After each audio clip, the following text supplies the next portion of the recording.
कुरान पढ़ते हैं, किसी के घर में कुरान ख़्वानी हो तब हम कुरान पढ़ते हैं, किसी ने मकान नया बनाया तब हम कुरान पढ़ते हैं, किसी ने नई गाड़ी खरीदी तब हम कुरान पढ़ते हैं, किसी ने दुकान रखी तो बरकत के लिए हम उसमें कुरान पढ़ देते हैं। मुसलमान पढ़ता है इल्ला माशाअल्लाह तो रस्मी तौर के लिए, और गैर मुस्लिम पढ़ता है तो कुछ ना कुछ उसमें से तलाशने के लिए पढ़ता है। कुरान में हर चीज का बयान मौजूद है। अभी मैं आपको बताऊंगा हमारा कुरान है क्या। ये दस्तार बंदी का जलसा है ना, आओ जरा देखो इमाम गजाली से गैर मुस्लिम कहता है तो सितारों की सीधी चाल का जिक्र मुझे इस आयत में मिला, लेकिन उल्टी चाल का जिक्र नहीं मिला।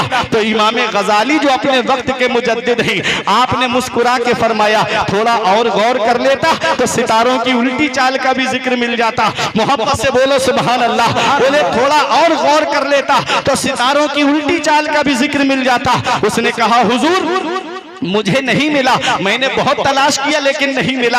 इमाम गजाली ने फरमाया कौन सी आयत से तूने सितारों की सीधी चाल का जिक्र निकाला। उसने कहा कुल्लुन फी फलक, हर चीज आसमान में तैर रही है। अल्लामा मिसबाही साहब, कुल्लुन फी फलक, हर चीज आसमान में है, हर चीज आसमान में तैर रही है। तवज्जो चाहता हूं सबकी। कुल्लुन में पहला हर्फ काफ है, दूसरा हर्फ लाम है, मिला के हो गया कुल। अब फी में पहला हर्फ फा है, दूसरा हर्फ या है, मिला के हो गया फी, कुल्लुन फी। अब फलक में पहला हर्फ फा है, दूसरा हर्फ लाम है, तीसरा हर्फ काफ है, मिला के हो गया फलक। देखो उसने कहा इस आयत से मुझे सितारों की सीधी चाल का जिक्र मिला लेकिन उल्टी चाल का जिक्र नहीं मिला। इमाम गजाली फरमाते इसी आयत में उल्टी चाल का भी जिक्र है। बोला बताओ तो सही। आपने फरमाया इसको उल्टा करके पढ़। अब देखो फलक में आखिरी हर्फ क्या है, काफ, और बीच वाला हर्फ क्या है, लाम, मिला के हो गया कुल। अब फलक का बचा फा और इधर फी का बचा या, मिला के हो गया फी। अब फी का बचा फा और इधर लफ्ज़े कुल है। अब देखिएगा फी और आखिरी बीच वाला हर्फ है लाम और कुल का आखिरी हर्फ है काफ, मिला के हो गया फलक। इमाम गजाली फरमाते हैं सीधी तरफ से पढ़ोगे तब भी कुल्लुन फी फलक है और उल्टी तरफ से पढ़ोगे तब भी कुल्लुन फी फलक है। सीधी तरफ से पढ़ोगे तो सितारों की सीधी चाल का जिक्र मौजूद है और उल्टी तरफ से पढ़ोगे तो सितारों की उल्टी चाल का जिक्र। नारे तकबीर, नारे रिसालत, फैजाने आला हजरत, सुभान अल्लाह, सुभान अल्लाह। बहुत वाह, क्या कहने। हर चीज कुरान में है, हर चीज का जिक्र कुरान में है। बेशक बेशक, सुभान अल्लाह। ये बच्चों को कुरान पढ़ाओ, अपने बच्चों को कुरान सिखाओ। हर चीज कुरान में है। और एक दावा की दलील दूं, 1969 के अंदर 3 लोग चांद पर गए। कितने गए? गूगल पे सर्च करके देख लीजिएगा। एडन एल्ड्रन, नील आर्मस्ट्रॉन्ग, ठीक है। 1969 में गए। और कुरान कब नाजिल हुआ है? 1450 साल पहले। क्या इसका जिक्र कुरान में है? अमेरिका ने कहा यह हमारी तहकीक है। जापान बोला यह हमारी तहकीक है जो चांद पर जा रहे हैं। क्या इसका जिक्र भी कुरान में है? अल्हम्दुलिल्लाह, इसका जिक्र भी कुरान में है। हर चीज कुरान में है। उसमें तलाश तो करो। क्या बात है, उसमें ढूंढो तो सही। डॉक्टर मूरिस बुकैल का नाम आप जानते हो? अमेरिका की एक बहुत बड़ी यूनिवर्सिटी के ये प्रोफेसर थे और ये शोबाए ज़राअत पढ़ाते थे, एग्रीकल्चर के प्रोफेसर थे। एक दिन इनके बॉस ने बुलाया, पोप ने उस बॉस ने बुलाया, वाइस चांसलर ने बुलाया और कहा कि ऐसा करो, तुम एग्रीकल्चर का सब्जेक्ट पढ़ाते हो और खेती बाड़ी के सब्जेक्ट में एक सब्जेक्ट पानी भी आता है कि कहाँ का पानी उपजाऊ होता है, कहाँ का पानी खेती को तबाह कर देता है। तुम ऐसा करो, मिस्र चले जाओ और वहां मिस्र में एक दरिया है जिसे दरियाए नील कहा जाता है, वहां जाकर के रिसर्च करो पानी पर और फिर पूरी तहकीक मुझको ला करके बताओ। डॉक्टर मूरिस बुकैल, आप सुबह को अपने मोबाइल पर गूगल पर डॉक्टर मूरिस बैकली.com खोल करके देखना तो निकल के आ जाएंगे। 1898 की बात है। डॉक्टर मूरिस आए मिस्र और दरिया नील के किनारे पर अपनी लिबर्टी तजर्बेगाह लेकर के आए और पानी पे रिसर्च कर रहे थे तो आपके पैर से एक लाश टकराई, रेत में दबी हुई लाश। उसके पैर को निकाला, दोनों पैर निकाले, लाश निकालते निकालते थक गए, बहुत लंबी लाश। हैरत में पड़ गए, इतने लंबे लोग अब तो है नहीं, इतनी लंबी लाश किसकी हो सकती है। निकाल के मेहनत करके अपनी तजर्बेगाह तक लाए, लिबर्टी रूम तक लेकर के आए, और जब उसमें रखा तो देख के हैरत में पड़ गए, इसके भौं के बाल भी सलामत हैं, इसके सर के बाल भी सलामत हैं, इसके जिस्म के आज़ा सलामत हैं। अरे पानी तो वो है जो सख्त से सख्त चीज को भी गला देता है, इसका जिस्म सलामत, इनके बाल सलामत। ये कोई धार्मिक मामला लगता है, ये कोई मजहबी मामला लगता है, लेकिन पता कैसे चले ये लाश किसकी है, कैसे पता लगाया जाए ये लाश किसकी है।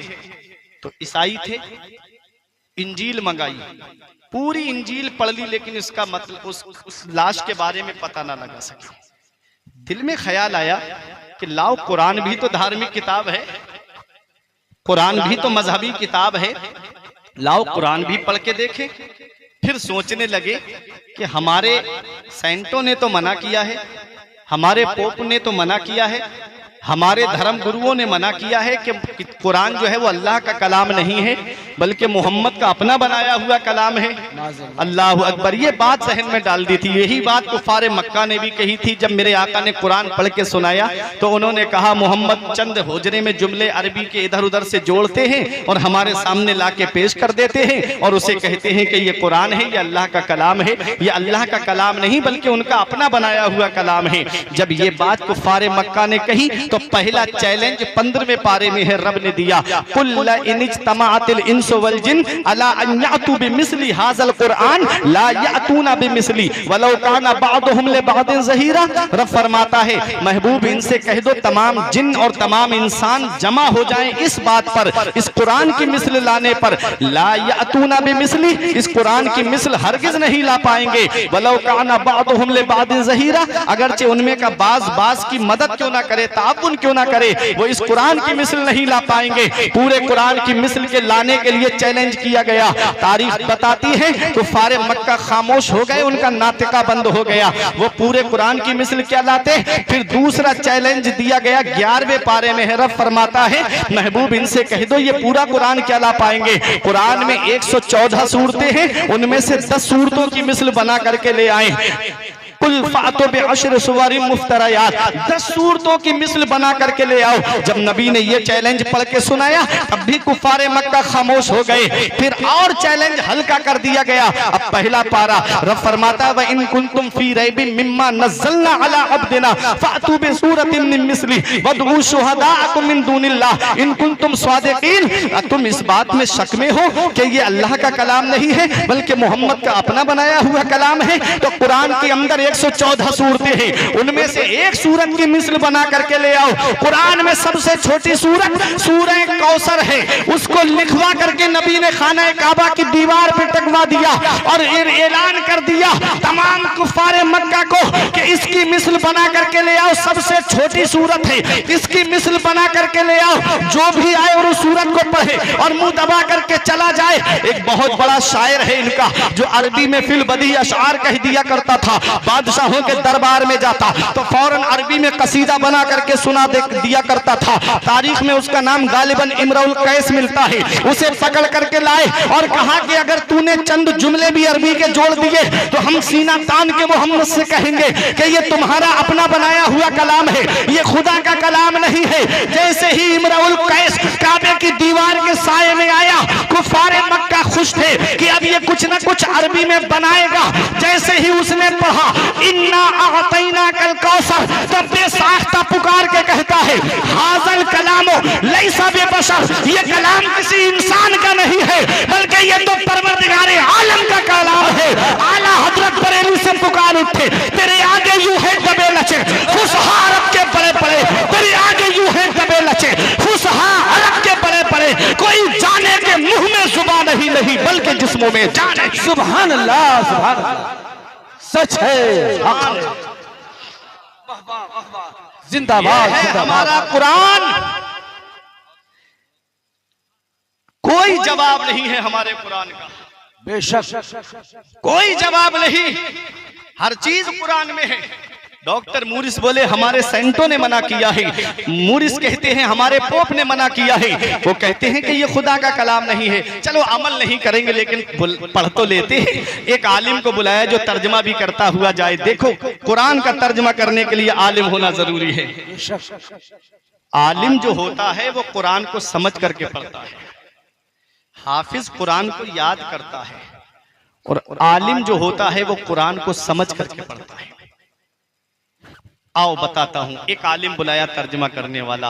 पहला पारा पढ़ा, दूसरा पढ़ा, तीसरा पढ़ा, आलिम खामोश हो गए। डॉक्टर मूरिस बोले खामोश क्यों हो गए?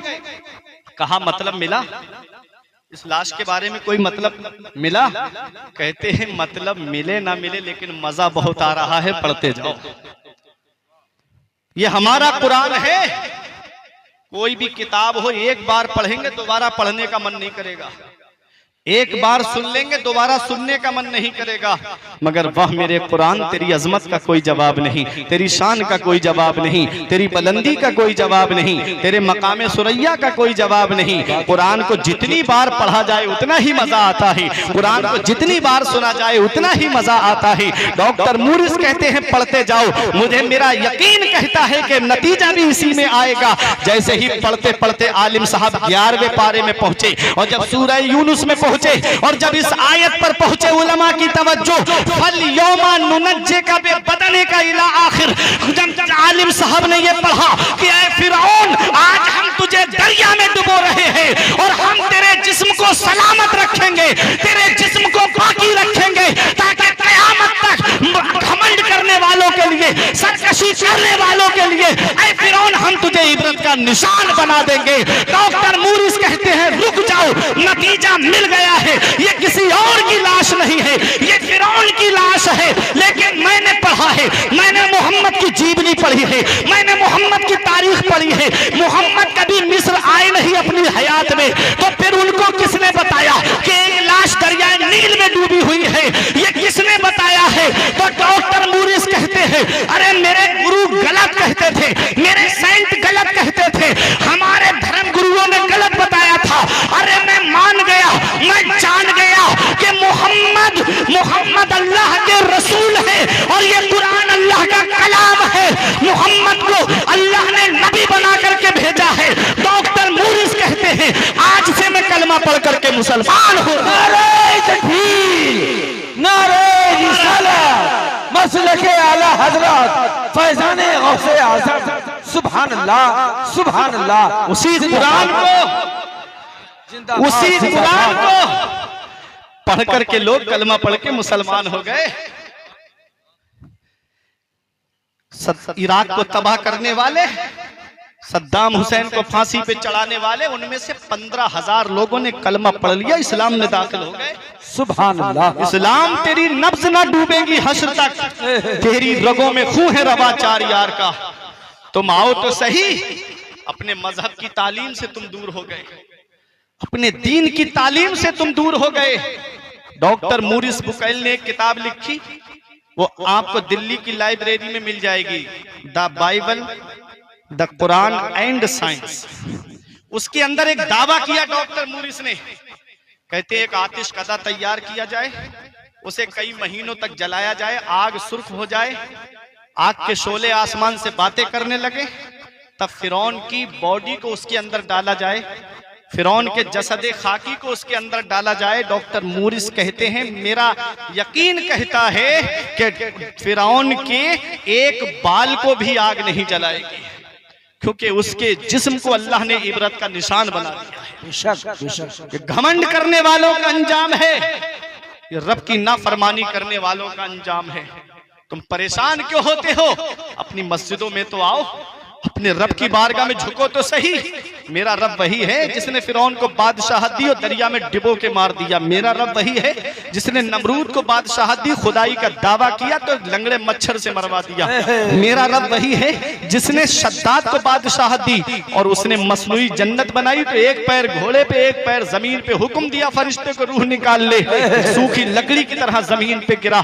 मेरा रब वही है जिसने कारून को खजाना दिया, दौलत दी, और जब मूसा अलैहिस्सलाम ने फरमाया कि तू ज़कात निकाल अपने माल माल की, तो एक जुमला बोला था उसने, अब अल्लाह फकीर हो गया, अब अल्लाह हमसे माल मांग रहा है, खजाने के साथ जमीन के अंदर धसा दिया। शेख सादी फरमाते, कारू हिलाक शुद्ध के चहल खाना गंजदाश्त, नौशेरवाना मुर्दवाना में नेकू गुजाश्त। कारून हिलाक हो गया जो 40 घर खजाना रखता था, और नौशेरवा नहीं मरा, दुनिया में नेक नाम छोड़ के चला गया। सुभान अल्लाह। इसलिए अच्छे काम करो। इमाम गजाली फरमाते, इंसान मरने के बाद कब्र में चला जाता है और अच्छा इंसान लोगों के दिलों में चला जाता है। सुभान अल्लाह। सच फिर लोग उसे याद करते हैं, अपनी गुफ्तगू में याद रखते हैं, अपनी मजलिसों में याद रखते हैं। तो हमारे कुरान में हर चीज का बयान मौजूद है। मैंने अर्ज किया था कि अमेरिका से 3 लोग चांद पर गए थे। जर्मन बोला हमारी तहकीक है, और अमेरिका कहता है हमारी तहकीक है। क्या इसका जिक्र कुरान में आया? तो देखो रब कुरान में फरमाता है, वल कमर इज़्ज़त तसक लतरकबुन्न तबकन अन तबक फमा लहुम ला युमिनून। देखो कुरान ने यह भी बता दिया कि लोग चांद पर जाएंगे। कुरान ने यह भी बता दिया कि 3 लोग चांद पर जाएंगे। कुरान ने यह भी बता दिया किसी चीज पे सवार होके जाएंगे। कुरान ने यह भी बता दिया मुसलमान नहीं बल्कि गैर मुस्लिम चांद पर जाएंगे। सुभान ये अल्लाह। हमारा कुरान है। अब आओ देखो इसका तर्जमा, वल कमर इज़्ज़त तसक, माहे कामिल की कसम, चांद की कसम जब वो पूरा हो, लतर कबुन्ना तबकन अन तबक, तुम जरूर जरूर सवार होकर जाओगे स्टेप बाई स्टेप, जीना ब जीना, दर्जा ब दर्जा। अब देखो ईमान ताजा हो जाएगा। ये उलमा तशरीफ फरमा है। तरकबुन्ना ये रुकूब मस्दर से बना, और रुकूब मस्दर के माना आते हैं किसी चीज पे सवार होके जाना। किस पे सवार होकर गए? मिशन अपोलो 11 पे सवार होकर के गए। मिशन अपोलो 11 पे सवार होकर गए। अब आपका ईमान ताजा हो जाएगा। तुम जानते हो सबसे पहला हवाई जहाज किसने बनाया? तुम जानते हो सबसे पहली घड़ी किसने बनाई? तुम जानते हो ये सबसे पहले लाइट किसने बनाई? तुम जानते हो सबसे पहला कागज किसने बनाया? आज अपनी तालीम से हम दूर हो गए ना। याद रखना, सबसे पहला हवाई जहाज ये किसी और की देन नहीं है बल्कि ये एक मुसलमान की देन है। हजरत अब्बास बिन फरनास, जिन्होंने मस्जिद कुर्तुबा के अंदर बैठ करके कुरान पढ़ के परिंदे का तसव्वुर लेकर के सबसे पहला हवाई जहाज बनाया था। सुभान अल्लाह। अरे मोहब्बत से बोलो सुभान अल्लाह। नुस्खा तो हमारा है ना। क्या बात है। आज अमेरिका ने उसको अपना नाम दे करके छाप दिया। क्यों? क्योंकि हमारे पास इतना वक्त नहीं है कि हम अपने असलाफ की तहकीक को निकाल करके कुछ अपनी तरफ से किताबें लिखें। हजरत अब्बास बिन फरनास ने परिंदे का तसव्वुर लिया कि परिंदे को फिजा में जो मेंटेन करती है वो उसकी पूंछ है। पूंछ की वजह से परिंदा फिजा में बैलेंस बना के रखता है। बिना पूंछ का हवाई जहाज बनाया था। उड़ा भी 7 या 8 मिनट तक उड़ा, लैंडिंग के वक्त क्रैश हो गया। नुस्खा तो हमारा है ना, जहन तो हमारा है ना। तो सबसे पहला हवाई जहाज एक मुसलमान ने बनाया। सबसे पहली घड़ी किसने बनाई? ये सबसे पहली घड़ी एक मुसलमान ने बनाई थी, हजरत अब्बास बिन फरनास ने। और उसको बनाने के बाद मस्जिद कुर्तुबा में नहीं लगाया बल्कि दमिश्क की जामा मस्जिद में लगाया था। ये सबसे पहला कागज किसने बनाया? ये सबसे पहला कागज हजरत यूसुफ बिन अम्र ने बनाया है। पहले कागज रुई से बनता था, रुई से कागज तैयार होता था। आज कागज किससे बनता है? आज कागज दरख्त से बनता है। आज कागज पेड़ से बनता है। इस पेड़ को बारीक, पेड़ को काटा जाता है, उसे मशीन में डाला जाता है, बारीक पीस दिया जाता है, केमिकल लगाया जाता है और उससे कागज तैयार होता है। और जब कागज तैयार होता है, मदरसा अहले सुन्नत हस्मतुर रजा के जश्न दस्तार बंदी में आने वालों, तुम्हारा ईमान ताजा हो जाएगा। जब कागज बन के तैयार होता है तो उस पे लिखा है छोटा आ बड़ा आ, छोटी ई बड़ी ई, ABCD लिखी हुई है। बच्चे ने पढ़ा, पढ़ने के बाद ऊपर तालीम हासिल करते करते कोई डॉक्टर बनता है, कोई इंजीनियर बनता है, कोई IAS का एग्जाम पास करता है, उसके बाद उसकी जॉब लग जाती है। अब जिसने बनाया वो तो अलमारी में रखा हुआ है, बनने वाला AC रूम में बैठा है, आईफोन चला रहा है, फॉर्चूनर कार से घूम रहा है, दौलत का अंबार लगा हुआ है, और जिसने बनाया वो अलमारी में रखा है। उस कागज का क्या होता है? बाप ने उस कागज को भंगार वाले के हाथ बेच दिया। भंगार वाला क्या करता है? उसे दुकानदारों के हाथ बेच देता है। अब दुकानदार क्या करता है? उसे अपने साइज में काटता है। कोई जलेबी रख करके बेचता है, कोई ब्रेड पकोड़ा रख करके बेचता है, कोई समोसा रख करके बेचता है, कोई अंडा रख करके बेचता है। देखो ये कागज है। अब खाने वाला, जलेबी खाने वाला जब जलेबी खा लेता है या समोसा खा लेता है, उस कागज को अपनी जेब में नहीं रखता है, बल्कि उसको वहीं पर डाल देता है। अब वो कागज नाली में पड़ा हुआ है, कीचड़ में अटा हुआ है, पैरों से कुचला जा रहा है। देखो जिसने बनाया वो नाली में पड़ा हुआ है, बनने वाला एसी रूम में बैठा हुआ है, बनने वाला एयर कंडीशन कार से घूम रहा है। ऐ झलिया के जिंदा दिल मुसलमानों, सेम मशीन है, सेम दरख्त है, सेम केमिकल है, सेम कागज है, लेकिन उस पर ABCD लिखी हुई नहीं है, छोटा बड़ा लिखा हुआ नहीं है, बल्कि उस पर लिखा है बिस्मिल्लाहिर्रहमानिर्रहीम अल्हम्दुलिल्लाहि रब्बिल आलमीन। कोई आलिम फतवा नहीं देगा, कोई मुफ्ती फतवा नहीं देगा। अल्लाह कुरान में फरमाता है ला यमस्सुहु इल्लल मुतहहरून, जब तक वुजू ना हो इस कागज को हाथ भी मत लगाना। मैंने कागज से पूछा, ऐ कागज जरा ये तो बता, एक वो है जो नाली में पड़ा है और तेरे लिए हुक्म है कि बगैर वुजू को हाथ भी मत लगाना, तो कागज जवाब देता है अरे मेरे वजूद को मत देख, बल्कि मुझ पे लिखा हुआ देख। अरे जब कागज पर कुरान लिख जाए तो कागज अजमत वाला हो जाए, तो जिन हाफिजों के सीने में कुरान के 30 पारे उन हाफिजों की शान का आलम। जिंदाबाद जिंदाबाद जिंदाबाद, सुभान अल्लाह सुभान अल्लाह, हक है सच है।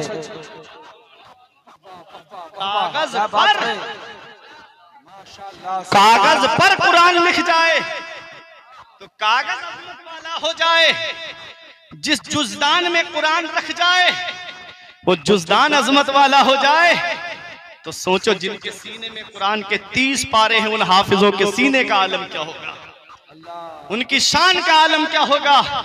इसीलिए कहता हूं बख्शिश की राह मोमिनों आसान बना लो, अपने लिए निजात का सामान बना लो। दुनिया की किताबों पे नजर बाद में रखना, बच्चों को पहले हाफिजे कुरान बना लो। सुभान अल्लाह।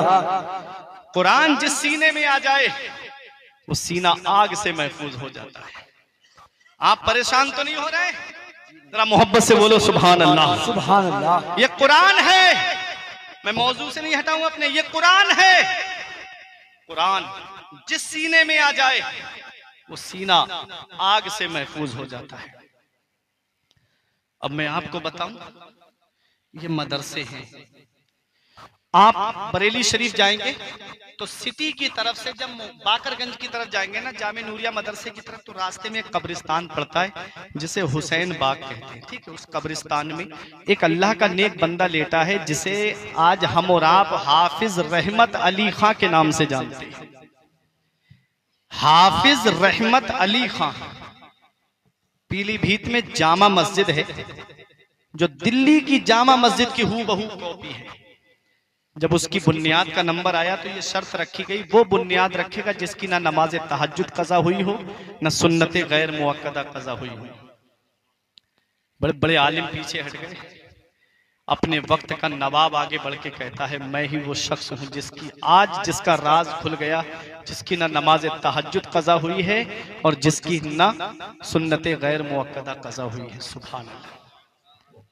ये वो हाफिज रहमत अली खां है। जब जंगे आजादी हो रही थी, नमाज का वक्त हो गया, अंग्रेजों के खिलाफ जब जंग हो रही थी, तो अपनी फौज से कहा आधी फौज नमाज पढ़ेगी और आधी फौज जो है वो जंग में मसरूफ रहेगी। और जब ये नमाज पढ़ लेगी तो ये जाएगी जंग करने, दूसरी फौज आकर के अल्लाह की इबादत करेगी। आ गया ऐने लड़ाई में अगर वक्त नमाज, किबला रूह हो के जमी बोस हुई कौमे हिजाज। ये हमारे असलाफ हैं। इस देश की आजादी के लिए हमारा कितना खून बहा है, अगर ये तारीख उठा करके मैं आपके सामने रख दूं। इन मदरसों को हिकारत की निगाह से देखने वालों, ये मदरसे हैं। अरे जब अंग्रेजों के खिलाफ सबसे पहले जिसने जिहाद का फतवा दिया था वो किसी कॉलेज और यूनिवर्सिटी का पढ़ा हुआ नहीं था, बल्कि इसी मदरसे का पढ़ा हुआ अल्लामा फजले हक खैराबादी था, जिसने सबसे पहले अंग्रेजों के खिलाफ जिहाद का फतवा दिया था। अल्लाह अकबर, तारीख उठा के देखो, मौलाना किफायतुल्लाह काफी, जिनको अंग्रेजों ने मुरादाबाद के बीच चौराहे पे सूली पे चढ़ा दिया, उन्होंने उनसे अंग्रेजों ने पूछा कि कोई आखिरी ख्वाहिश, फरमाया 2 रकत नमाज पढ़ना चाहता हूँ। जब 2 रकत नमाज पढ़ी, अंग्रेज बोले बहुत जल्दी नमाज पढ़ ली। आपने फरमाया नमाज इसलिए जल्दी पढ़ ली ताकि तुम ये ना समझो कि नबी का गुलाम मौत से डर गया है। अरे गुलामाने मोहम्मद जान देने से नहीं डरते, ये सर कट जाए या रह जाए कुछ परवाह नहीं करते। मैंने इसलिए नमाज पढ़ी। जब फांसी के फंदे पे चढ़ाया जा रहा था तो अंग्रेजों को ललकार करके आपने कहा था कोई गुल बाकी रहेगा ना चमन रह जाएगा, बस रसूलुल्लाह का दीने हसन रह जाएगा। हम सफीरों बाग में है, कोई दम के चहचहे, बुलबुलें उड़ जाएंगी, सूना चमन रह जाएगा।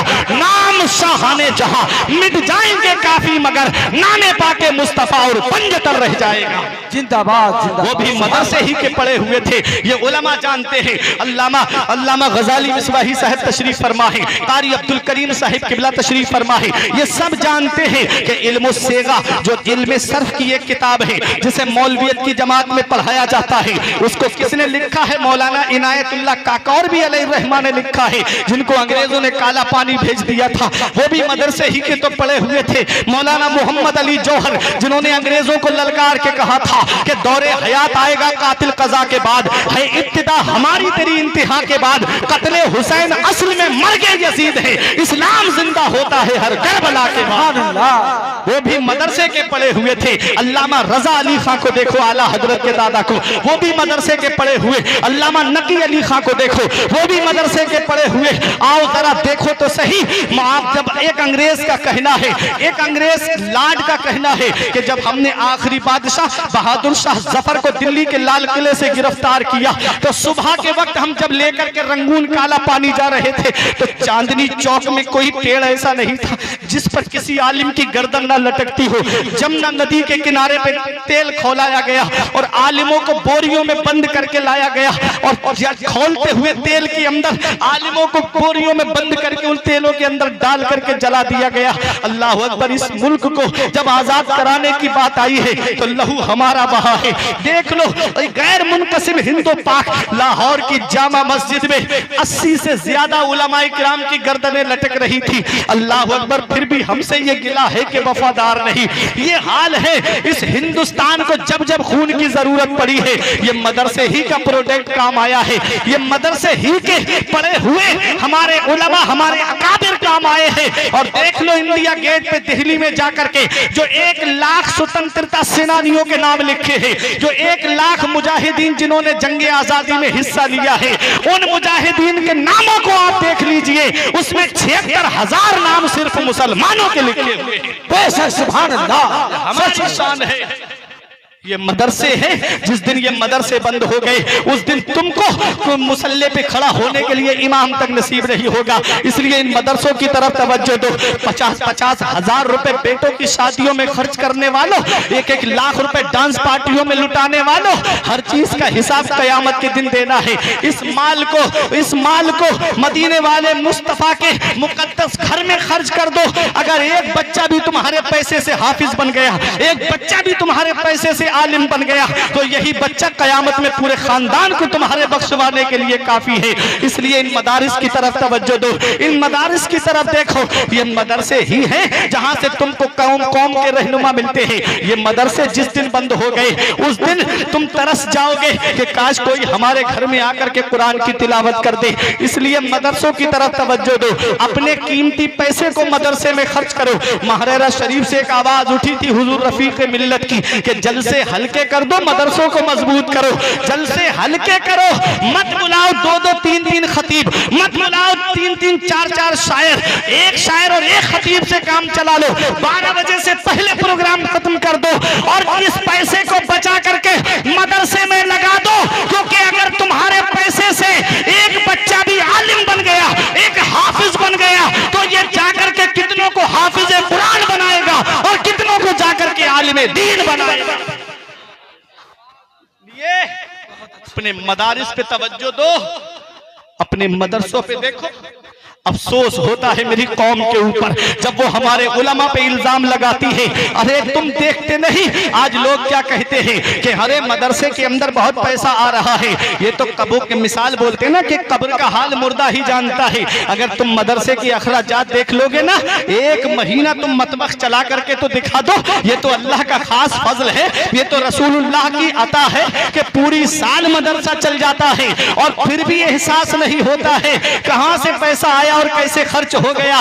कुरान मेरा फरमाता है मन यत्तकिल्लाह यजअल लहू मखरजन व यरज़ुकहु मिन हैसु ला यहतसिब व मन यतवक्कल अलल्लाह फहुवा हस्बुह। जो अल्लाह से डरता है अल्लाह उसके लिए निजात का रास्ता निकाल देता है और ऐसी जगह से रोजी अता फरमाता है जहां से बंदे का बहमो गुमान तक नहीं होता। वो राज़िक है गिज़ा कीड़ों को देता है, वो पत्थर में भटकता फिरता है इंसान को रोजी के चक्कर में, उड़ाने भर हवाओं में या लगा गोते समंदर में, मिलेगा बस वही जितना के लिखा है मुकद्दर में। सुभान अल्लाह। बहुत खूब। इसलिए अपने पैसे को दीनी राह में खर्च करो। ये पैसा पूछा जाएगा। हदीस पाक है ला तज़ूलु क़दमा अब्दिन हत्ता युसअला अन अर्बईन। अल्लाह ताला हिसाब की जगह से बंदे को 1 इंच भी नहीं हटने देगा जब तक 4 सवालों के जवाब बंदा नहीं दे देगा। अन उम्र ही फीमा अफना हो, उम्र के बारे में पूछा जाएगा कि ये उम्र कहां फना करके आए हो। नौजवानों, है मोबाइल की स्क्रीन पे अपनी नजरें गंदी करने वालों, ये जवानी अल्लाह की इबादत के लिए मिली है। आज इस जवानी को जुए और शराब की नजर ना करो। अल्लाह ताला कयामत में जवानी के बारे में पूछेगा, ये जवानी तूने कहां गुजारी? क्या जवाब दोगे जुए के अड्डे आबाद करके गुजारी? क्या जवाब दोगे शराब की दुकानों पे जाकर के गुजारी? क्या जवाब दोगे कि जिना के अड्डे आबाद करके ये जवानी गुजारी? अल्लाह ताला जवानी के बारे में पूछेगा। अल्लाह उम्र के बारे में पूछेगा कि ये उम्र तूने कहां गुजारी है। इसलिए नेक काम करके दुनिया से जाओ। मौत का कोई भरोसा नहीं है कब और कहां आ जाए। अभी तुमने देखा नहीं, कोरोना काल में मैंने अपनी आंखों से एक घर में 3-3 जनाजे रखे हुए देखे। इधर बाप का जनाजा रखा, इधर बेटों के जनाजे रखे। हमारे बरेली शरीफ में एक मोहल्ला ऐसा जिसमें एक दिन में 18 जनाजे उठे थे एक मोहल्ले से। कब्रिस्तान में कब्र खोदने वाला कब्रिस्तान छोड़ के भाग गया। ये अचानक आने वाली मौतों से इबरत हासिल नहीं करते, ये अचानक आने वाली मौतों से नसीहत हासिल नहीं करते। मौत का कोई भरोसा नहीं है। तुम क्या समझते हो जलसे में एक बार आ गए, हाथ उठा के नारा लगा दिया तो जन्नत मिल जाएगी? जन्नत मिलना इतना आसान नहीं है। नमाजें छोड़ के कहता है मैं हुसैनी हूँ, शराबे पी के कहता है मैं हुसैनी हूँ, जिना के अड्डे आबाद करके कहता है मैं हुसैनी हूँ, अय्याशियां करके कहता है मैं हुसैनी हूँ, नमाज छोड़ के कहता है मैं हुसैनी हूँ। बता हुसैन ने का फर्ज ऐन छोड़े हैं। मेरे अजीज में पहुंचा हूँ इस नतीजे पर, नमाज छोड़ दी समझो हुसैन छोड़े। नमाजें मस्जिदें हमारी सूनी हो गई, हमने सिनेमा हॉल आबाद कर दिए। अभी ईद पर एक फिल्म रिलीज हुई, मैंने अपनी आंखों से देखा कि हमारे नौजवान मुसलमान 3-3 हजार के टिकट खरीद के उसका फर्स्ट शो देखने के लिए गए। एक एक गाड़ी पे 3-3 लोग बैठ करके उसकी फिल्म हिट कराएंगे, उसकी फिल्म सुपर डुपर हिट कराएंगे। अरे तू किस हीरो की बात करता है जो तुझे पहचानता तक नहीं, जो तुझे जानता तक नहीं? अरे वो अपने नबी की जरा शान तो देख। जब मेरा नबी इस दुनिया में तशरीफ लाया तो रब की बारगाह में दुआ करता है, रब्बे हबली उम्मती, अल्लाह मेरी उम्मत मुझे हिबा फरमा दे, मौला मेरी उम्मत को बख्श दे। मेरे आका जब मेराज को तशरीफ ले जा रहे हैं तो बुराक पे सवार होने से पहले तवक्कुफ किया, ठहरे।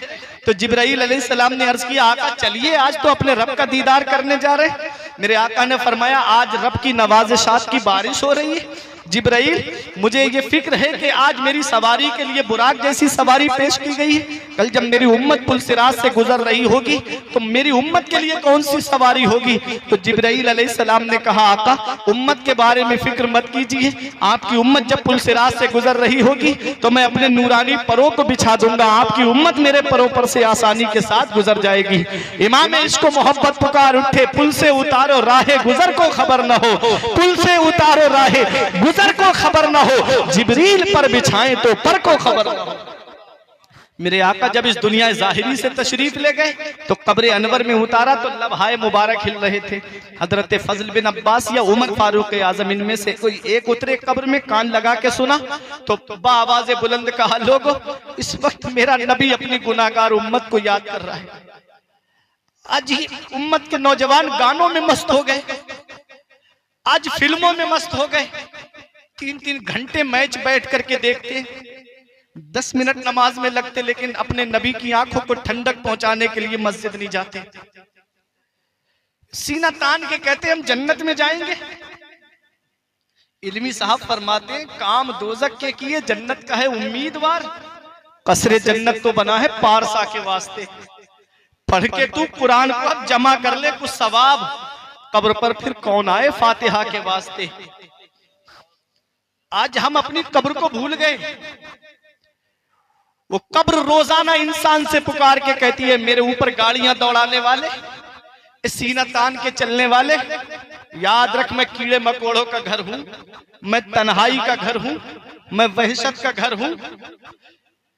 मेरे अंदर आए तो रोशनी का इंतजाम करके आना, मेरे अंदर आए तो कीड़े मकोड़ों से हिफाजत का इंतजाम करके आना। आज हमारे घर की लाइट चली जाए, बत्तकाज़ा बशरियत हम डरने लगते हैं, डर महसूस होता है अंधेरा हो जाए। कभी कब्र की काली कोठरी के बारे में सोचा, जहां बाप बेटे को दफन करके चला आएगा, जहां बेटा बाप को दफन करके चला आएगा, जहां रिश्तेदार रिश्तेदार को दफन करके चले आएंगे।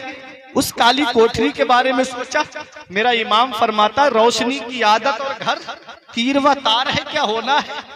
आज कब्र की काली कोठरी को हम भूल गए। तुम ये समझते हो कि जन्नत इतनी आसानी से मिल जाएगी। रब कुरान में फरमाता अम हसिबतुम अन तदखुलुल जन्नत, क्या तुम ये गुमान करे बैठे हो कि जन्नत तुम्हें इतनी आसानी से मिल जाएगी। अरे तारीख उठा के देखो, जिन्हें दुनिया में जन्नती होने की बशारत मिली, जिन्हें दुनिया में जन्नती होने की खुशखबरी मिली, वो हजरत उस्मान गनी। सहाबा में ये मकाम किसी और सहाबी को नहीं मिला जो उस्मान गनी को मिला है कि नबी की 2 शहजादियां आपके निकाह में आई। उसके बाद नबी फरमाते अल्लाह मुझे 40 बेटियां देता और एक के बाद दीगर उस्मान के निकाह में देनी होती तो मैं उस्मान के निकाह में दे देता। वो हजरत उस्मान गनी गज़वा तबूक के मौके पे इतने दिरहम दीनार आका की बारगाह में ला करके रखे थे कि एक ऊंचा ढेर लग गया। आका दिरहम उछालते जाते और दुआ करते जाते, आज के बाद मेरा उस्मान कोई नेकी ना भी करे तब भी जन्नत उसके ऊपर वाजिब हो गई। जिसे दुनिया में जन्नती होने की बशारत मिली, जिसे दुनिया में जन्नती होने की खुशखबरी मिली, उनके खौफे खुदा का आलम देखिए। जब जब कब्रिस्तान के करीब से गुजरते, खड़े होके इतना रोते, आंखें भीग जाती, दाढ़ी भीग जाती, आंसुओं से जमीन पे आंसू गिरने लगते। देखने वाले देख के कहते हुजूर आप तो बख्शे बख्शाए हो, आप इतना रोते हो। तो आप पैगाम देते हैं ये हमारे लिए है, ये तालीम उम्मत के लिए पैगाम है। वो तो बख्शे बख्शाए हैं, वो तो जन्नती है। कहते ये कब्र दुनिया की मंजिलों में सबसे आखिरी मंजिल है और आखिरत की मंजिलों में सबसे पहली मंजिल है। अगर कब्र के सवालों के जवाब में इंसान पास हो गया तो आगे उसके लिए आसानियां हैं, और कब्र के सवालों के जवाब में फंस गया तो आगे बड़ी मुश्किलों का सामना है।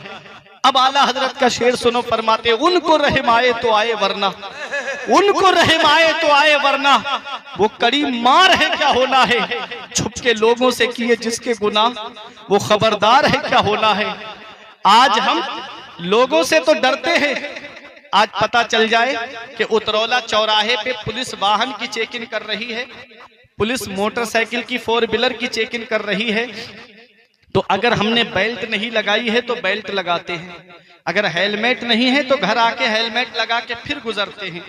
कहीं आप हॉस्पिटल में या किसी अधिकारी के ऑफिस में चले जाएं तो लिखा होता है कि आप कैमरे की नजर में हैं, यहाँ थूकना सख्त मना है, जुर्माना देना पड़ेगा। आप थूकते नहीं है वहां, क्यों?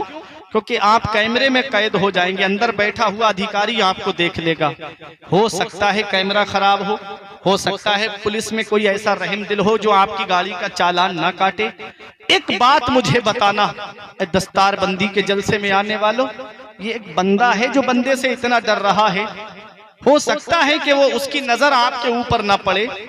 एक बात मुझे बताओ, कोई ऐसी जगह है जहां तुम्हारा परवरदिगार तुमको नहीं देख रहा है? कोई एक जगह ऐसी बता दो जहां तुम्हारा अल्लाह तुमको नहीं देख रहा है? कोई एक जगह ऐसी बता दो कि जहां तुम्हारा परवरदिगार तुमको नहीं देख रहा है। लिहाफ के अंदर मुंह करके मोबाइल पे चैटिंग करने वालों, तस्वीरें इधर उधर फॉरवर्ड करने वालों, क्या समझते हो ये उंगलियां गवाही नहीं देंगी कयामत के दिन? ये आंखें गवाही नहीं देंगी कयामत के दिन? वमन यअमल मिस्काल ज़र्रतिन खैरन यरह वमन यअमल मिस्काल ज़र्रतिन शर्रन यरह। कयामत के दिन हल्की से हल्की नेकी भी तुम देखोगे और छोटे से छोटा गुनाह भी तुम कयामत के दिन देखोगे।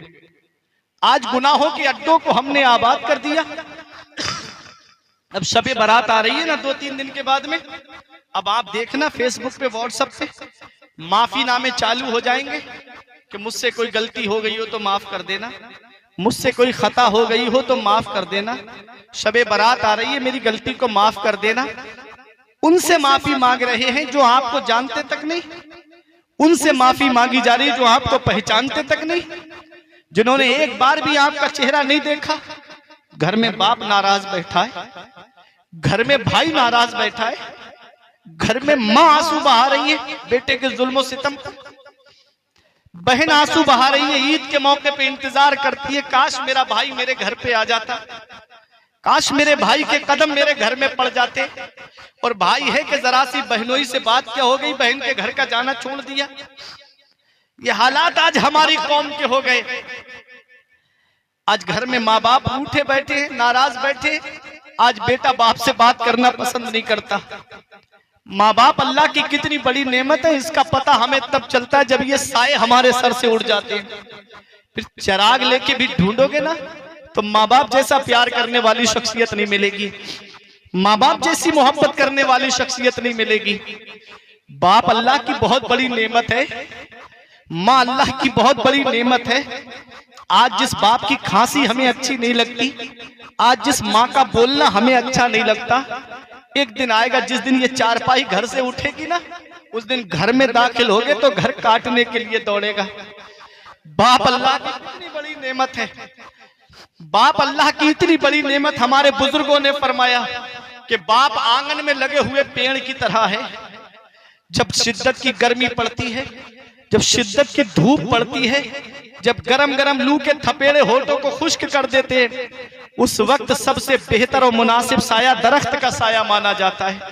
आदमी पेड़ के साये में बैठ जाए तो उसे आराम मिल जाता है। कितनी भी गर्मी पड़ती हो, आप कुर्सी डाल के पेड़ के नीचे बैठ जाओ, आपको सुकून मिल जाएगा। बाप आंगन में लगे हुए पेड़ की तरह है। हमारे बुजुर्गों ने फरमाया बाप आंगन में लगे हुए पेड़ की तरह है। पेड़ के पत्ते गर्मी में तोड़ के देखना, ऊपर से गर्म होते हैं और नीचे बैठने वाले को छांव देते हैं। अरे बाप आंगन में लगे हुए पेड़ की तरह है जो खुद तो धूप में चलता रहता है लेकिन अपनी औलाद को साया पहुंचाता है, अपनी औलाद को आराम पहुंचाता है।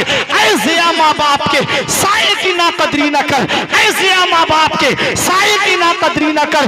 धूप काटेगी बहुत जब ये शजर गिर जाएगा।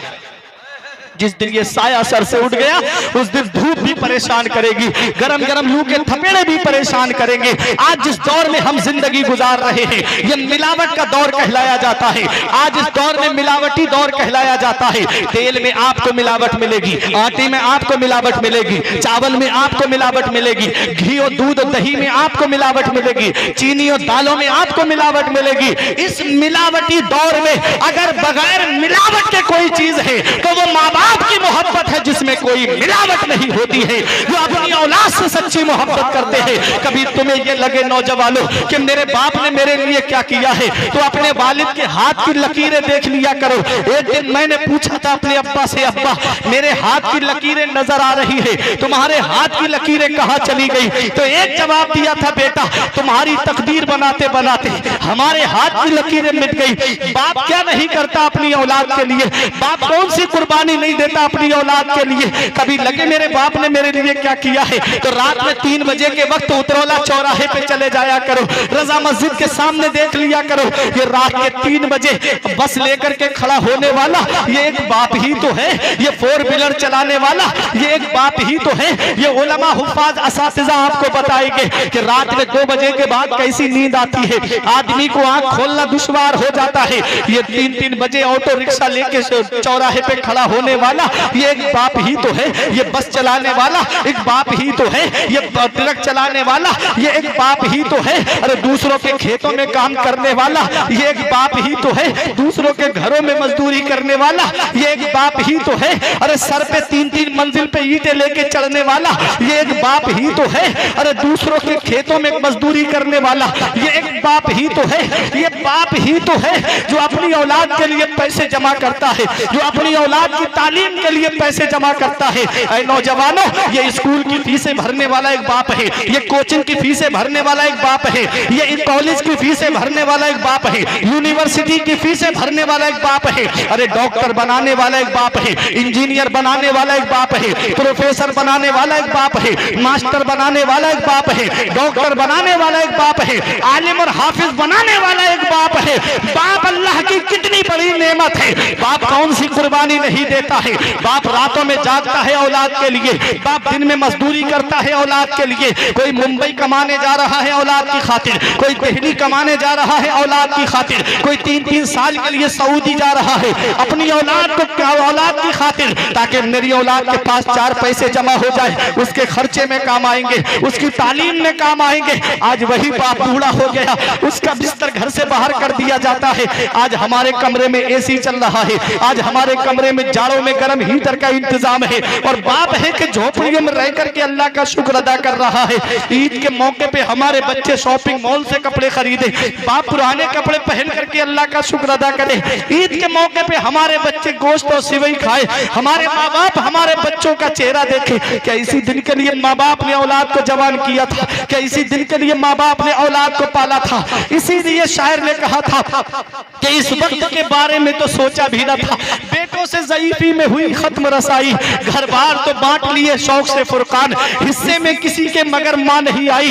वक्त ठुकरा देगा एक दिन मेरी सारी ये कुर्बानियां, दामने उम्मीद में फकत नाकामियां रह जाएंगी। शादियों के बाद बेटे तो अलग हो जाएंगे, बाप के हाथों में फकत बैसाखियां रह जाएंगी। और धूप कैसी भी हो साया नहीं खोने देता, राह कैसी भी हो बेबस नहीं होने देता, बेच के अपना लहू चाहे वो रोटी लाए, अरे बाप औलाद को भूखा नहीं सोने देता। ये बाप है जो अपनी औलाद भूखा नहीं सोने देता। आज वही बाप बूढ़ा हो जाए, उसका बिस्तर घर से बाहर निकाल दिया जाता है।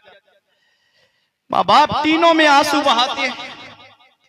एक माँ बाप 5-6 औलाद को पाल लेते, और बुढ़ापे में 5-6 औलाद से एक बूढ़े माँ बाप नहीं पलते, उनका बंटवारा कर दिया जाता है। इमाम गजाली फरमाते, पहली मोहब्बत है माँ बाप की दुनिया में जो बदला मांगती है।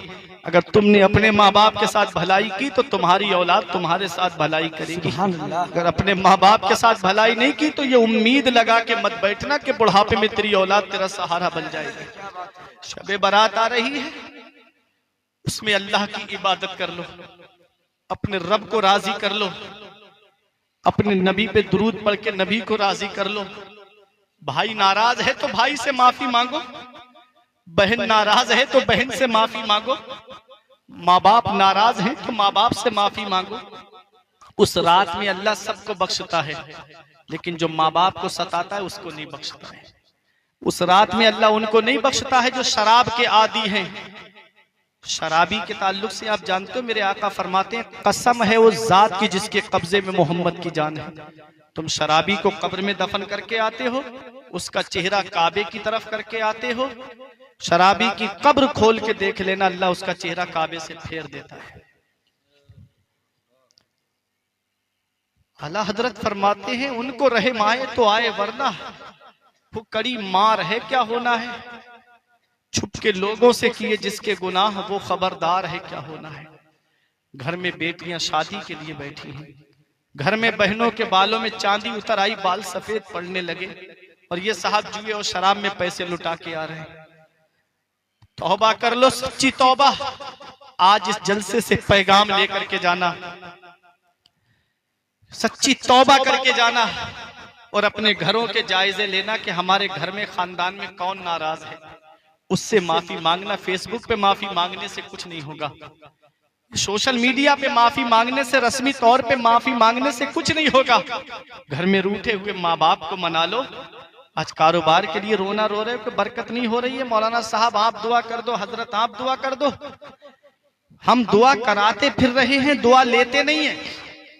घर में माँ बाप बैठे, मेरे आका फरमाते हैं माँ बाप की दुआ औलाद के हक में ऐसे कबूल होती है जैसे नबियों की दुआ उम्मत के हक में कबूल होती है। नबियों की दुआ रद्द नहीं होती है, ऐसे ही बूढ़े माँ बाप की दुआ रद्द नहीं होती है। तो अपने माँ बाप की दुआएं लो, अपने माँ बाप के पास जाओ, मेरे सर से मेरी सारी मुसीबत टाल देती है, मेरी माँ मेरे दामन में दुआएं डाल देती है। परेशान हो अंधेरों से तो जाओ माँ के कदमों में, वो जब चाहे मुकद्दर में उजाले डाल देती है। अपनी माँ के पास आओ। तो मैं अर्ज ये कर रहा था कि ये दुनिया चंद दिन की है, हमेशा रहने हम दुनिया में नहीं आए हैं। एक बात याद रखना नौजवानों, गाने सुनकर सो गए और आंख कब्र में जाकर के खुली तो फिर सोचो कौन है जो हमारे काम आएगा। ये उलमा तशरीफ फरमा, ये जानते हैं। मैं भी अल्हम्दुलिल्लाह मदरसे से जुड़ा हुआ हूँ, दर्स से जुड़ा हुआ हूँ। मैंने एक किताब पढ़ा रहा था रियाजुस सालिहीन, उसके अंदर मैंने एक हदीस शरीफ पढ़ी। मेरे आका इरशाद फरमाते मेरी उम्मत पर एक वक्त ऐसा आएगा कि वो सुबह को मोमिन होंगे तो शाम को काफिर हो जाएंगे, शाम को मोमिन होंगे तो सुबह को काफिर हो जाएंगे। आज हालात देख लो, कैसे कैसे कुफरिया गाने चल रहे हैं, फिल्मों के अंदर कैसे कैसे कुफरिया डायलॉग चल रहे हैं। अगर आदमी उस पर एतकाद रख ले, यकीन रख ले ना, उससे राजी हो जाए, खुश हो जाए ना, तो उसका ईमान चला जाएगा। अब गाने कानों में ब्लूटूथ लगा करके, एयरफोन लगा करके, रोड पे गाड़ियों चला करके आप गाने सुनते हुए जा रहे हो, मौत का तो कोई भरोसा नहीं। अगर एक बात मुझे बताओ नौजवानों, अगर गाने सुनकर के मौत आ गई तो फिर बताओ कब्र में कौन है जो तुम्हारे काम आएगा। शाम को फिल्में देख करके सो रहे हो, कुफरिया डायलॉग आ रहे हैं और खुश हो रहे हो, और वही डायलॉग सुनकर के आप सो गए तो आंख कब्र में जाकर खुली तो फिर कौन है जो तुम्हारे काम आएगा। मेरा इमाम कहता है कल तो दीदार का दिन है और यहाँ, कल तो दीदार का दिन है और यहाँ आंख बेकार है क्या होना है। ये आंखें इस लायक नहीं कि अपने नबी के सामने खड़े हो सके, ये आंखें इस लायक नहीं कि हम अपने मौला अली के सामने खड़े हो सके। इसलिए इन आंखों को पाकीज़ा करो, कुरान की तिलावत करो, कुरान की तिलावत करो, अल्लाह की इबादत करो। नमाजें पढ़ के दुनिया से जाओगे, नेक अमल करके दुनिया से जाओगे, रोजे रख के दुनिया से जाओगे, तो मुझे मालूम है मौत उसकी है जिसका करे जमाना अफसोस। यूं तो दुनिया में सभी आए हैं मरने के लिए, हर एक की मौत पे रोया नहीं जाता, हर एक की मौत पे आंसू नहीं बहाए जाते हैं। कुछ ऐसे भी अल्लाह के बंदे हैं जो इस दुनिया से जाते हैं, इधर उनके जनाजे उठते हैं, उधर आंखों से आंसू निकलते हैं और लोग ये कह देते हैं लहिद में इसके रुखे शह का दाग लेके चले, अंधेरी रात सुनी थी चिराग लेके चले। तो अच्छे काम करके दुनिया से जाओ, नेक अमल करके दुनिया से जाओ, अच्छे काम करके दुनिया से जाओगे, अपने रब को राजी करके जाओ, अपने रसूल को राजी करके जाओ। बरेली शरीफ से रेहाने मिल्लत की आवाज आती है, जमाना खफा है तो क्या गम है इसका, जमाना खफा है तो क्या गम है इसका, जमाने को ठोकर लगाए चला जा, जमाना ही एक दिन तेरे साथ होगा, तू आका को अपने मनाए चला जा। हमें अपने नबी को राजी करना है, हमें अपने रसूल को राजी करना है, और अपने बच्चों को कुरान की तिलावत सिखाओ, अपने बच्चों को अपने मजहब की तालीम दो। उसके बाद चाहे डॉक्टर बनाओ, चाहे इंजीनियर बनाओ, चाहे प्रोफेसर बनाओ, और पहले अपने बच्चों को कुरान की तालीम दो। बात कुरान की तालीम से निकली थी, आज हम कुरान की तालीम से दूर हो गए। मेरे आका इरशाद फरमाते हैं, मिशकात शरीफ की हदीस पाक है, अल कुरान शाफिउ व मुशफ़्फ़ा, कुरान शफाअत करने वाला है और कुरान की शफाअत को अल्लाह कयामत में कबूल फरमाएगा। देखो कुरान किसकी शफाअत करेगा, जो कुरान की तिलावत करते हैं। कुरान किनकी शफाअत करेगा, जो कुरान के अहकाम पे अमल करते हैं। कुरान किसकी शफाअत करेगा, जो कुरान को पढ़ करके उस पे अमल करते हैं। और कुरान की शफाअत कबूल भी की जाएगी। आका फरमाते हैं मुशफ़्फ़ा, जिसकी शफाअत कबूल की जाए, कुरान की शफाअत को अल्लाह कयामत में कबूल फरमाएगा। अब कुरान किसकी शफाअत करेगा, वमन जअलहु अमामहु कादहु इलल जन्नह। मेरे आका फरमाते हैं जिसने कुरान कुरान को आगे रखा, कुरान उनको जन्नत में ले जाएगा, और जिसने कुरान को पीठ के पीछे रखा, कुरान उनको जहन्नम में ले जाएगा।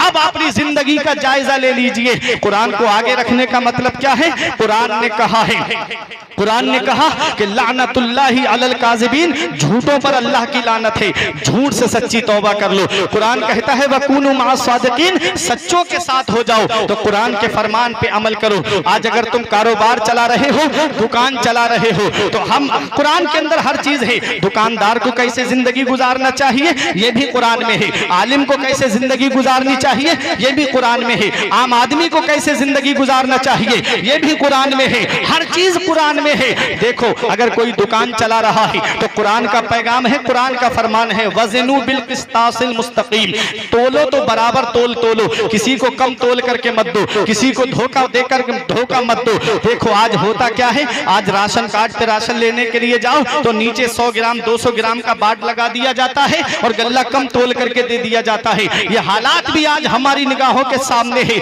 आज हमने कुरान को पीठ के पीछे रख दिया है। तो सोच लो, नबी फरमाते हैं जो कुरान को हर मामले में आगे रखेगा, कुरान के फरमान पे अमल करेगा, कादहु इलल जन्नह, कुरान उसको जन्नत में ले जाएगा। और जो कुरान के फरमान पे अमल नहीं करेगा, जो कुरान को पीठ के पीछे रखेगा, कुरान ने जिस पैगाम को दिया है उसको नहीं मानेगा, तो कुरान उसको जहन्नम में लेके जाएगा। इसलिए कुरान पढ़ो और अपने बच्चों को कुरान पढ़ाओ। हर चीज कुरान के अंदर मौजूद है। अब वो बात भी आपको बता दूं, फिर तकरीर को मैं खत्म कर दूं जहां से मैं शुरू हुआ था। हर चीज कुरान में है। 3 लोग चांद पर गए थे, तो देखो उन 3 का जिक्र कुरान में आया कि नहीं आया? वहीं पलट के आ जाइएगा, वो 3 का जिक्र देखो कुरान में है। लतरकबुन्न तबकन अन तबक, तुम जरूर सवार होके जाओगे step by step. Mission Apollo 11 पे सवार होकर के गए। अब ये उलमा की तवज्जो, तरकबुन्ना जमा का सेगा है, मा फौकल वाहिद के तहत जमा का इतलाक 2 से ज्यादा पर होता है। कितने लोग गए? 3 लोग गए थे। देखो कुरान ने बता दिया कि 3 लोग चांद पर जाएंगे। अब कुरान ने यह भी बता दिया मुसलमान नहीं गैर मुस्लिम जाएंगे। कुरान कहता है फमा लहुम ला युमिनून, तुमको क्या हो गया कि तुम ईमान नहीं लाते? ला युमिनून का इतलाक ईमान वालों पर नहीं, बल्कि जो ईमान वाले नहीं हैं उन पर होता है। तो ये हर चीज कुरान के अंदर मौजूद है, हर चीज का जिक्र कुरान के अंदर मौजूद है। लेकिन शर्त यह है इतना इल्म होना चाहिए, शर्त यह है इतनी सलाहियत होनी चाहिए, शर्त यह है इतनी काबिलियत होनी चाहिए। ये तलबा आप देख रहे हैं, ये बच्चे आप देख रहे हैं, इनमें 4 हिफ्ज के, 2 किरत के, बाकी आलमियत के, है ना हजरत? ये बच्चे आप देख रहे हैं ना, इनको भी एक पैगाम दे के जाऊंगा, एक सबक दे के जाऊंगा। मुझे ये बिल्कुल नहीं रहता है कि मैं दोबारा बुलाया जाऊं। अल्हम्दुलिल्लाह दीन का काम समझ के करता हूं, और ये सोच मेरी रहती है कि जलसे में आने वालों में से सब अमल ना करें, 2-4 अमल कर लें, तो यही मुझे बख्शवाने के लिए कयामत में काफी है। ये मेरे तलवा हैं, फारिग हो रहे हैं, इनको एक पैगाम दे के जाऊंगा। माँ बाप ने कीमती पैसा तुम्हारी तालीम पे खर्च किया है, तुमको किसी कारोबार में ना लगा करके तुमको मदरसा हशमतुर रजा में पढ़ने के लिए भेजा है। मेरे तलबा, एक पैगाम है तुम्हारे लिए। तुम यहां से फारिग होने के बाद अपने दिल में ये मत सोच करके रखना कि हम किसी मस्जिद में जाकर के इमामत करेंगे या किसी मदरसे में बैठ करके पढ़ाएंगे। हाँ, मैं मानता हूं ये बड़े काम हैं, अजीम काम हैं, लेकिन अब मस्जिदें इतनी ज्यादा नहीं हैं, अब मदरसे इतने ज्यादा नहीं हैं। अब मदरसा 8 बच्चे यहाँ से फारिग हो रहे हैं।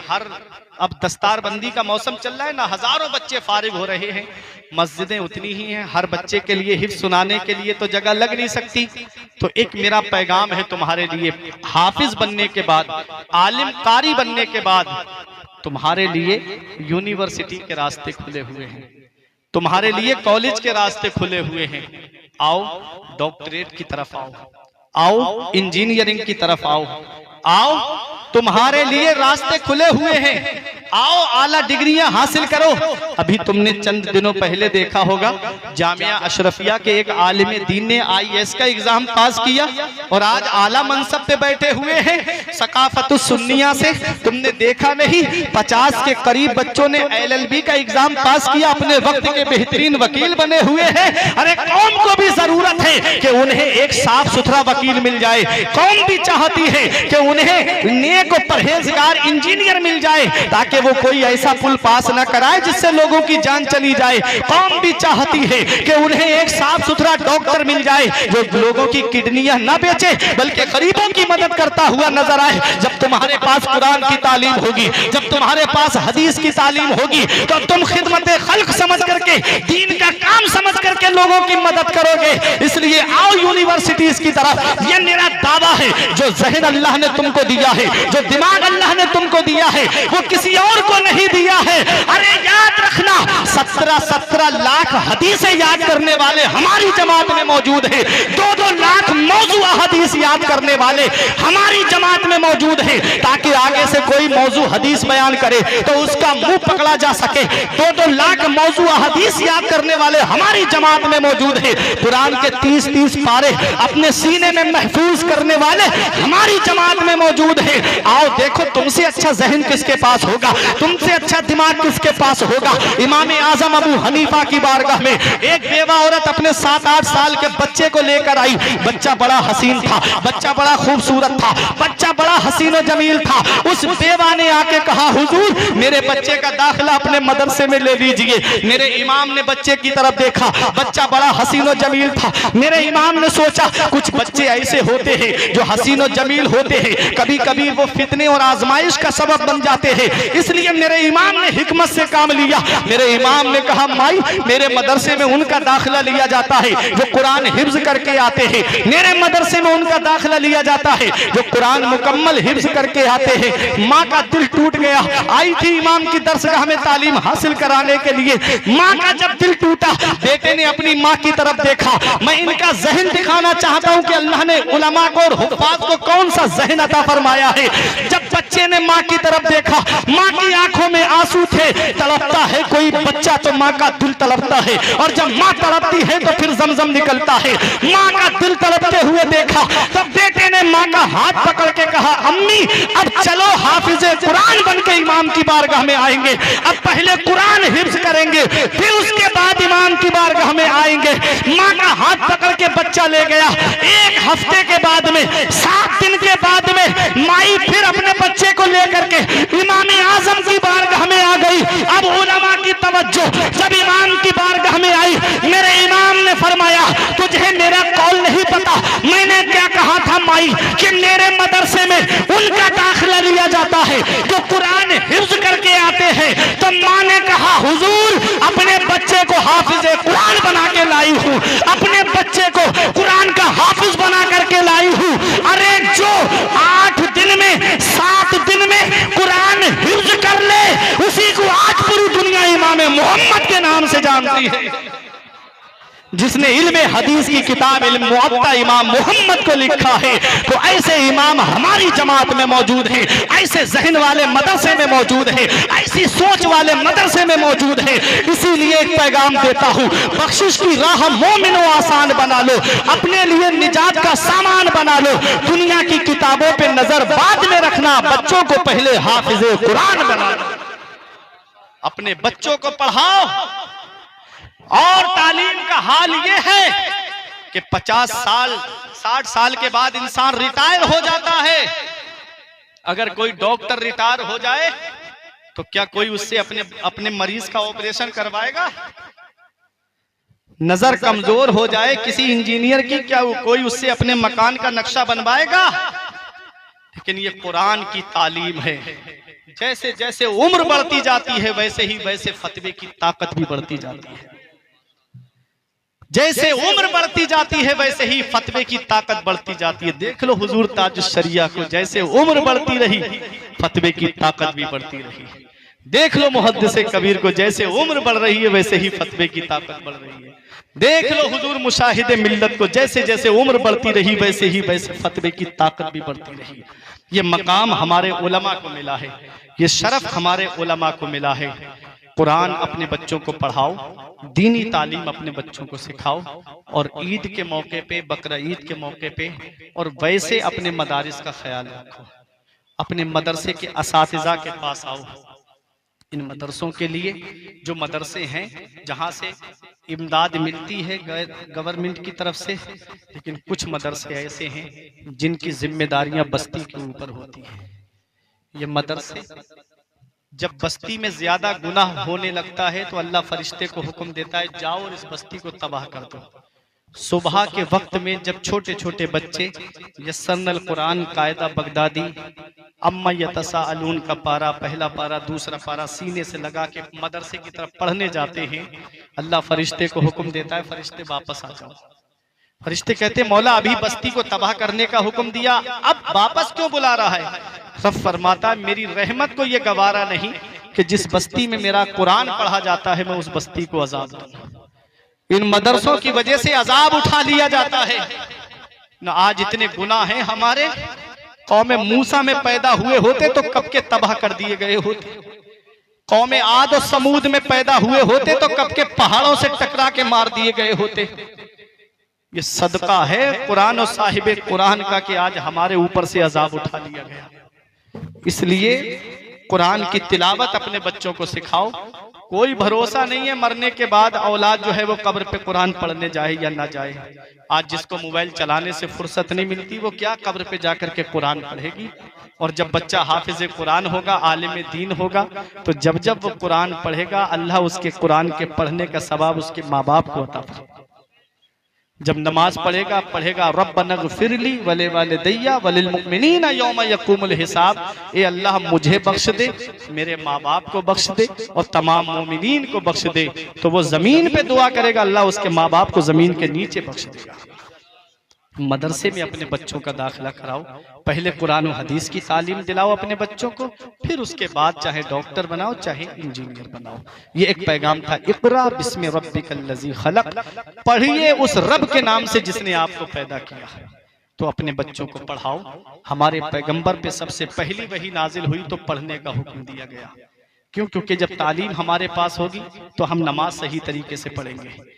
तालीम हमारे पास होगी तो हम रोजे को उसके लवाजिमात के साथ रखेंगे।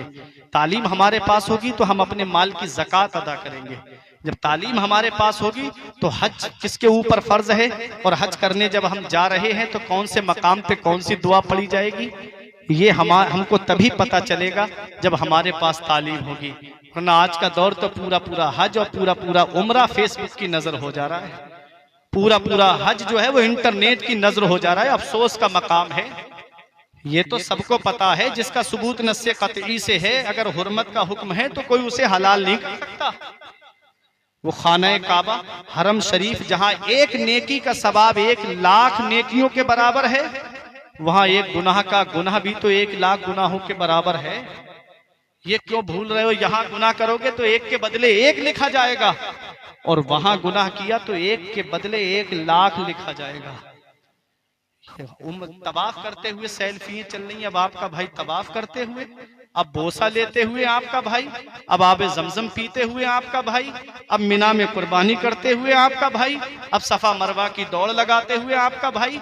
अरे नमाज पढ़ते वक्त मोबाइल की घंटी बज जाए तो खुशू खुजू खत्म हो जाता है। वहां हम अरकान अदा करने गए हैं, फर्ज हज अदा करने गए हैं। अरे ये मोबाइल तो तुम्हारे पास तो फिर भी रहेगा।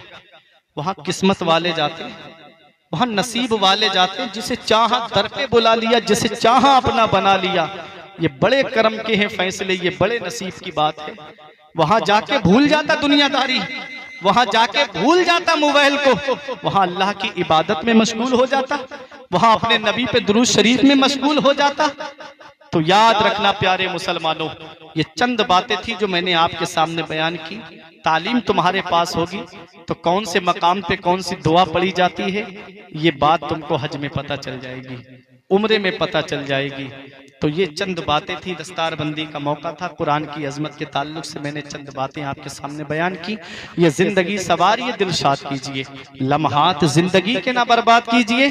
जब मकसद हयात इबादत खुदा की है, पढ़िए नमाज, मस्जिदें आबाद कीजिए। सभी के सामने एक दिन जरूर आता है, ये हुस्न फानी है लेकिन गुरूर आता है।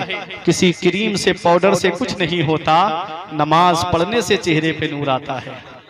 किसी क्रीम से पाउडर से कुछ नहीं होता, नमाज पढ़ने से चेहरे पे नूर आता है। जिस्म फानी है, सजाने की जरूरत क्या है, हुस्न दुनिया को दिखाने की जरूरत क्या है।